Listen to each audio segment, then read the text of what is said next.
Ribulu ma pipi peleng, ajak talu peti tekeng. Made ceni pale upa mulai berseleng, lawari di manet pemalebikeng.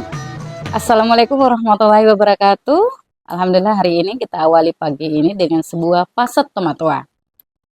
Nak dan nenek malomo toaca narise denreng. Narek kote jaji panongenge engka tupak galung tet desangilana.